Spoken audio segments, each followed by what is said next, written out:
Donald Trump has officially been elected as the 47th president of the United States. And depending on who you voted for, you may have people feeling some type of way. There are potentially many things at stake going into this presidency, and many people are feeling a bit overwhelmed and anxious. So they help us unpack all of this and find ways to cope. We're joined by Dr. Aldewan Tart. Good morning. Happy to have you. Good morning. Good morning. Yes, sir. Dr. Tart, I got to ask you, with everything that's, going on and so much violence surrounding this particular election, people are fearful of even going out to events, public outings. What can you, what can you do to cope with such anxiety? Because people are feeling some kind of way this morning. I feel the same. I mean, we're in grief. I mean, I think I know we're in grief. I think some of us are in denial. And I think that we also are traumatized, right? As men, we have let our sisters down, right? Like the world that we thought that they were in, we realize that they're not in. And then especially, black men who did not support Harris, the reality is that sexism on a level I didn't realize existed is here. So we have I've been saying that. And we have sexism, racism, and then as black men, we don't collectively support our sisters. And our sisters have been trying to tell us this, Ricky. And I think we've been in denial that it's not as bad as it is, but it is. So I think, it's okay for us to be in grief and prepare for what's getting ready to happen. So, typically I'm saying, hey, don't be anxious, but I think if we're actually being safe, I think we should have caution to kind of see what's going to happen these next 3 to 6 months. Yeah, I'm pretty nervous and you just worry. Like when I was on my way to work, I was like, oh my God, I better not go fast. I don't want to speed. What if I get pulled over? It was like so many different things. I had a lot of anxiety coming into work. And there was an article about the amount of people that have recently Googled what a panic attack feels like. Can you explain what that is and what it feels like? Well, I mean, one, we have to wait. So it's called a behavioral experiment, right? So if we catastrophize and we start saying all this stuff is going to happen, it's not going to help us. What we have to do is just wait and see. Wait and see what's going to happen. And we actually have to do self-care. So if a car gets in a car accident, you repair that car. We've been traumatized emotionally, so we need to be in a spa. We need to be in prayer. We need to take the day off work. We need to cry. We need to be sad. We need to open up and say we are in a America that only our parents have seen, or those of us who are old enough.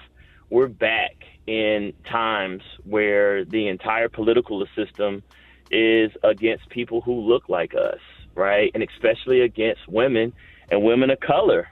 So it's one of those things we just have to take care of ourselves, and we have to wait and see and then respond. There's no need of thinking about what bad things are going to happen because it's not going to help us. We just have to be prepared and be cautious and lean on one another.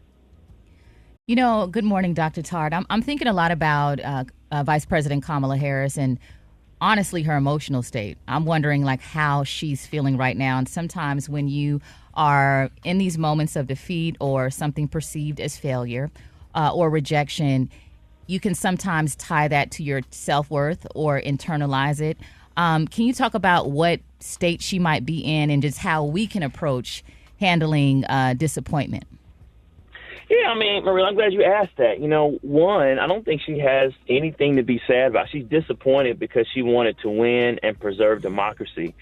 But it's not her personal fault that the world is sexist. It's not her personal fault that the world is racist. It's not her personal fault that there are a number of African Americans who've been demoralized to the point they didn't even vote, or they voted for Trump, right? They voted for someone who's openly against their mothers and their sisters and ultimately themselves, right?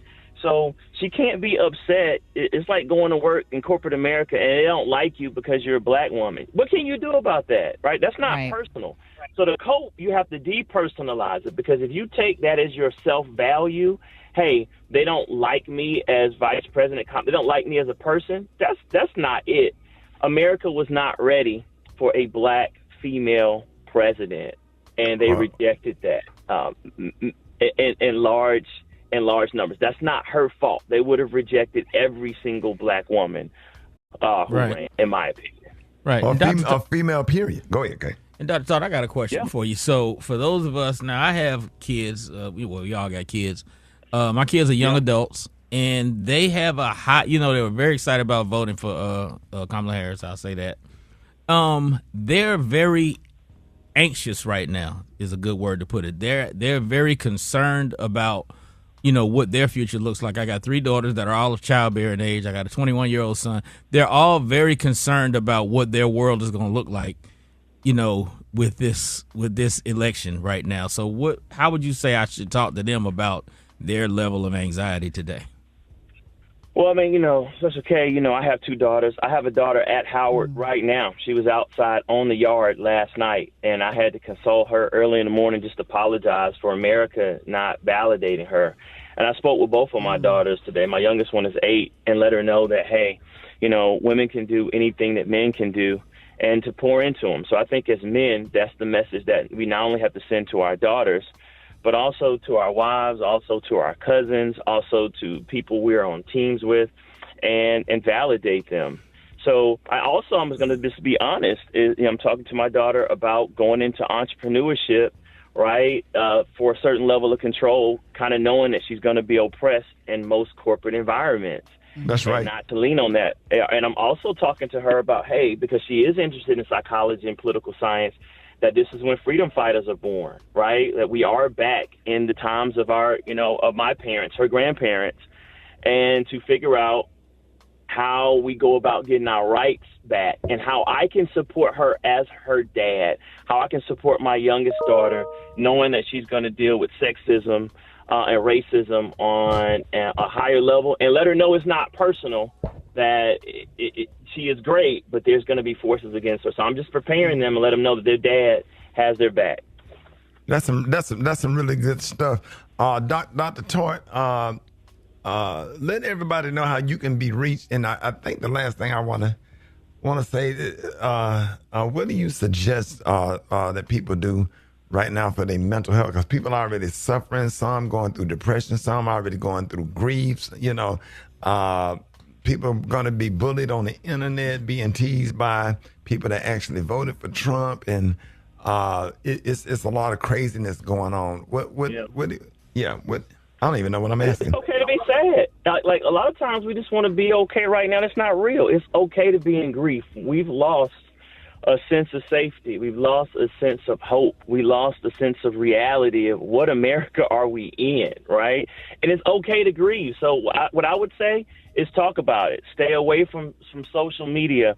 Unfollow anyone I unfollowed everyone who voted for Trump. I did. They're not my friend anymore. I'm just going to be honest, because they're against my wife. They're against my daughter. So to not see that in my feed, and that's where it is. And Rickey, I just want to thank you and the morning show and Special K and the morning for advocating for us. Like we don't see that, and getting the vote out and doing the best that you could. So right now it's okay to be sad and mourn, and then wait for the new day and see what comes next and lean on God. Yes, sir. Dr. Todd, let us know how to follow you. I'm going to be crying, all right? So I'm going to be crying and grieving. So they can find me on my website. It's drtart.com, drtart.com. And to all my sisters out there and ladies, know that there are men who have your back, and I'm going to do everything I can to promote fairness and that your talent is recognized and loved by men versus seen as a threat. And I love y'all. Hey, we love you too, man. Absolutely. Thank you so much for joining us this morning. More Rickey Smiley Morning Show coming up.